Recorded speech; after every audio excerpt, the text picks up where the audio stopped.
One thing I want to ask you about is how a boom or bust. Some people have been arguing that it's not a matter of if, but when we have a bust. And how would you respond to that, Commissioner? Well, I think if you look back at the earlier days of the basin, we did have cycles of boom and bust. Things have changed quite a bit. I think there will always be, in economies, there will be times that are better than worse than others.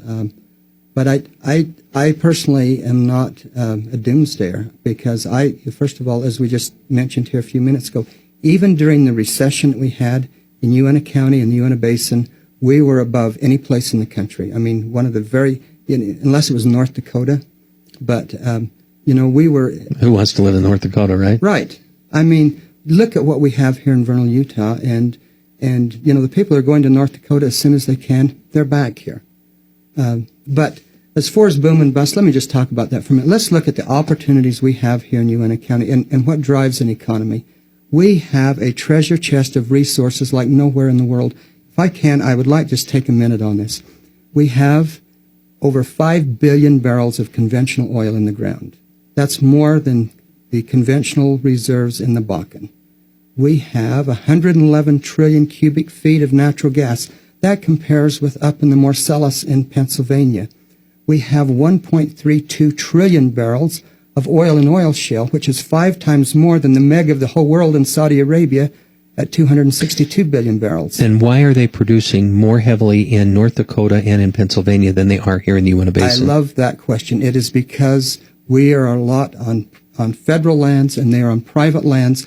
And this is part of the reason why I need to be elected, because I want to be able to talk about what we need to be doing on our federal lands and what we can do and how we're doing it and the things we're trying to do and some of the things that we've already done that's opened up so that we are where we are today. If you look back, go back to 2003. Look at what the economy was then.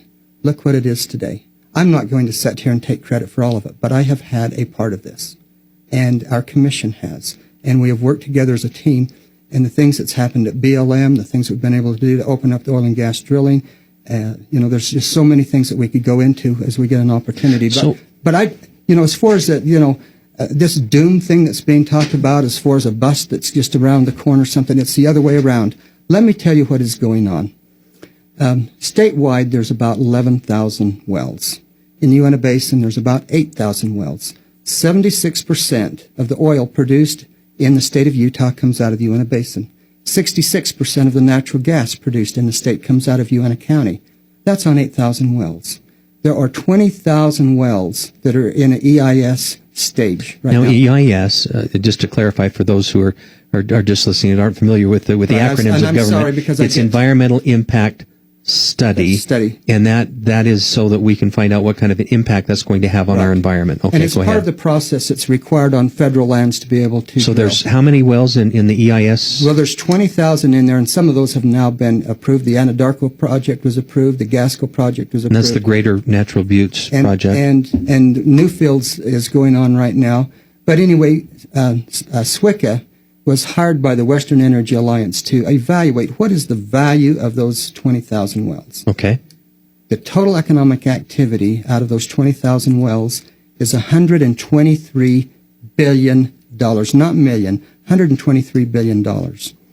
Then on top of that, since that analysis has been done, there are now another 10,000 wells proposed. We're not headed to a crash here. We're continuing to gain momentum, and that's without even getting into oil shale, oil sands, and some of these other... Economic benefit to Uinta County. What does that mean? Does that mean mineral lease monies and direct economic benefit, or what does that mean, economic benefit? All of the above. That total economic activity, that's, to your vendors, that's to...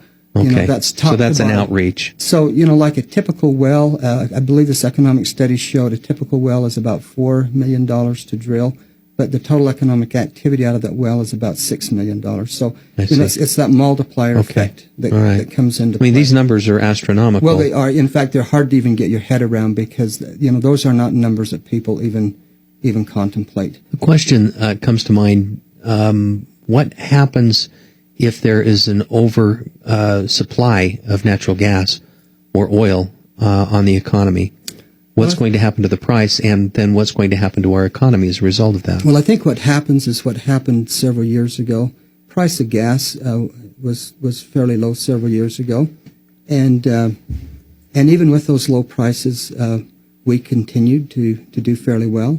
We haven't had as robust of drilling on the natural gas side. Now the prices of natural gas have increased somewhat, and that's strengthening that position.